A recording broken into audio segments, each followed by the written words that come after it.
focus for this is all around the hips and the glutes. We'll be thinking very hard about making the glutes fire and opening up through the hip joint as much as is possible.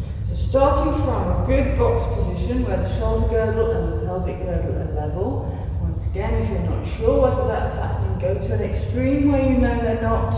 Tighten through that deep core muscles, just engage through, set the tummy button up a little bit, and then just lift the pelvic girdle and the shoulder girdles up till they feel so they're nice and strong and level, and then lift the head up into a neutral position. Arms roughly underneath shoulders or perhaps a little bit wider. I prefer mine to be a little bit wider, gives me more stability through the shoulder girdle. That's personal preference. What is important is that the knees are directly underneath your hips.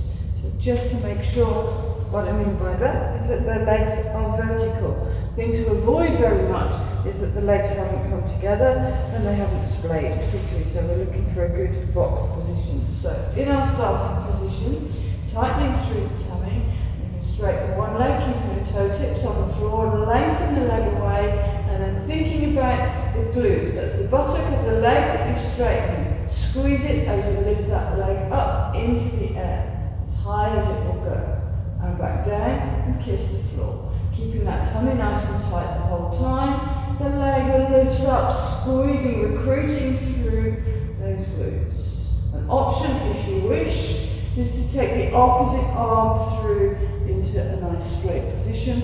So it gives you a little bit more stability, but makes you work a touch harder.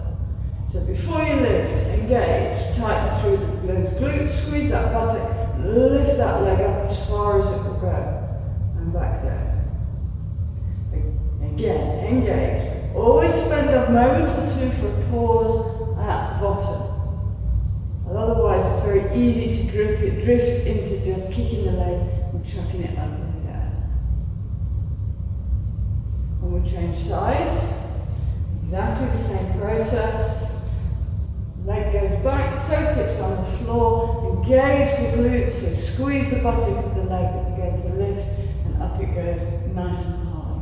And once again, if you wish, you can have the opposite arm out. I'll keep this one down on this side, just to show the differences. So squeezing through those that buttock up it lifts. That's preferential clenching. It's never easy. Up we go. One of the things that you notice if you haven't got the arm extended is it's quite easy to rotate and tip over sideways.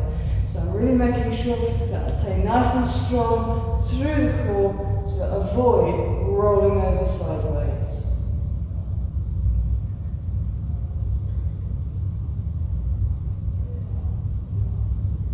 And then when you finish, back into a good box position again, just a little bit of a recovery through the cat-cow.